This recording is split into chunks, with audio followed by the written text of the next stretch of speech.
پختونوں کا اگر کوئی حق ہے یا پختونخوا کا کوئی حق ہے یا بلوچوں کا کوئی حق ہے یا مہاجروں اور سندھیوں کا کوئی حق ہے، سب کو ملنا چاہیے. پنجابیوں کا حق پنجابیوں کو ملنا چاہیے، اس میں تو کوئی دو رائے نہیں ہے. لیکن اس کی بنیاد پر یہ نہیں ہو سکتا کہ ہم پاکستان کے فریم ورک سے نکل کر کوئی جد و جہد کریں اور کوشش کریں. تو اگر اس پاکستان کے آئین کے فریم ورک میں اور پاکستان کی جو ہماری مملکت ہے اس کے فریم ورک میں کوئی بھی پارٹی اپنے مطالبات کرتی ہے، اگر اس کے مطالبات میں کوئی ایگزیجریشن ہے تو بھی بیٹھ کر بات ہو سکتی ہے نا. اب یہ MQM ٹائپ کی جو فارم 47 والی پارٹیاں ہیں، بی مینڈکی کو بھی زکام ہونا شروع ہو گیا ہے کہ ہمارے مطالبات بھی مانے جائیں. بھائی آپ مطالبات کیا منوا سکتے ہیں؟ آپ کا مینڈیٹ جعلی، آپ کو 2-2 3-3 ہزار ووٹ ملے ایک PS کے اوپر اور 4-4 ہزار ووٹ ملے ایک NA پر، اور آپ کو جا کر مسلط کر دیا گیا جعلی طریقے سے آپ کو. تو آپ کی کیا حیثیت ہے؟ آپ نے تو کراچی کی حیثیت کو تباہ و برباد کر دیا، سندھ کی حیثیت کو برباد کر دیا. کوئی وزن نہیں ہے ہمارا. وہ آئینی ترمیم کا وہ پیکج کہاں ہے جو بلدیاتی اختیارات سے متعلق تھا، جس پر اتنی بڑی بڑی باتیں کی گئی تھیں؟ وہی کم از کم اس کے ساتھ ملا دیتے تو اختیارات نچلی سطح پر منتقل ہو جاتے. لیکن یہ ہے کہ کوئی کام کرنے کی صلاحیت پہلے بھی نہیں رکھتے تھے، اور اب تو خیر ظاہر ہے بات کرنے کے قابل بھی نہیں ہے، اور خود ہی کہہ چکے ہیں کہ ہماری کوئی ویلیو نہیں ہوتی، ہم ملنے جاتے ہیں تو ہمیں سائٹ پہ بٹھا دیتے ہیں اور یہ کر دیتے ہیں وہ کر دیتے ہیں. تو یہ بے توقیری عوام کی ہے. پچھلے دنوں بارشیں ہوئیں اور اربوں روپے کا وہ کام جو میئر صاحب بھی فرما رہے تھے اور صوبائی حکومت بھی بار بار کہہ رہی تھی، وہ بارش میں بہہ گیا. اور یہ اس لیے بہہ گیا کہ سندھ میں کرپشن کا ریٹ تقریباً 71% ہے. 71% کرپشن ہوتی ہے کسی ایک ٹھیکے میں، اور اوپر سے لے کر نیچے تک کمیشنز اور رشوت کا ایک نظام قائم ہے، اور اس کو یہاں سسٹم کہا جاتا ہے. اور اسی سسٹم میں زمینوں پہ قبضے کا نظام بھی شامل ہے، اور اسی سسٹم میں لوگوں کی زمینیں ہتھیا کر کچھ مخصوص بلڈرز مافیا کے ساتھ مل کر شہر کو برباد کرنے کا کام بھی ہوتا ہے. 1.5 سال ہو گیا ہے کہ جو میجر شیئرز تھے وہ ایک اور کمپنی نے لے لیے ہیں، لیکن اس کو اختیارات منتقل نہیں کیے جا رہے، اور بورڈ آف ڈائریکٹرز کا اجلاس ہی نہیں ہو رہا.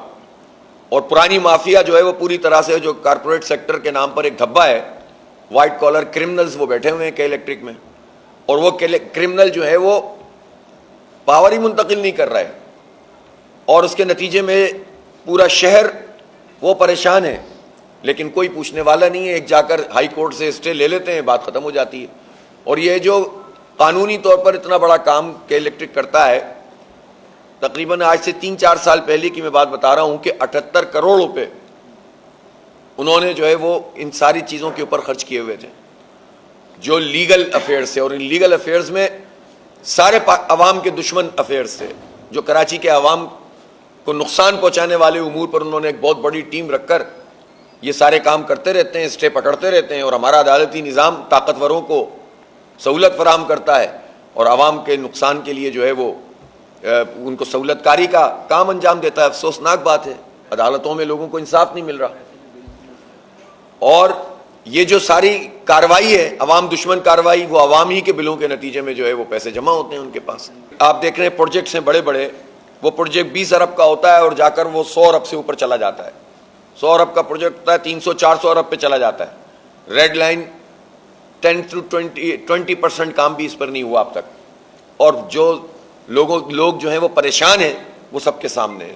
تو اس لیے شہر کراچی کے لوگوں کو سہولت دی جائے، اس کرپشن کے راج کو ختم ہونا چاہیے. اور اس کا بہترین طریقہ یہ تھا کہ جو عوام کا مینڈیٹ تھا اس کے مطابق جماعت اسلامی کا میئر ہونا چاہیے تھا. فراڈ کیا گیا، الیکشن کمیشن مل گیا.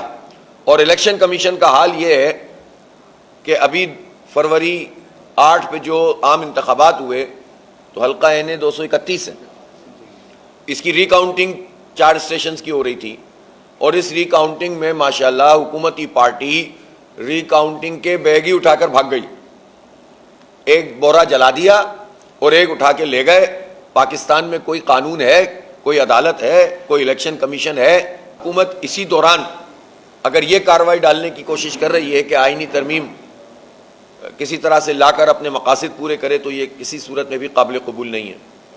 پہلے دن سے ہمارا موقف یہ ہے کہ اس آئینی ترمیم کو کلیتاً مسترد ہونا چاہیے، اور اس پر یہ جو گفتگو کا سلسلہ شروع ہو گیا ہے مختلف پارٹیوں نے، حکومت اور اپوزیشن نے، یہ بالآخر کسی خرابی پر ہی منتج ہوگا، اور اس کے نتیجے میں حکومت اپنی مرضی کا چیف جسٹس، اپنی مرضی کی عدلیہ اور اپنی مرضی کا جو ہے وہ عدالتی نظام وہ لانے میں جو ہے وہ کامیاب ہو سکتی ہے۔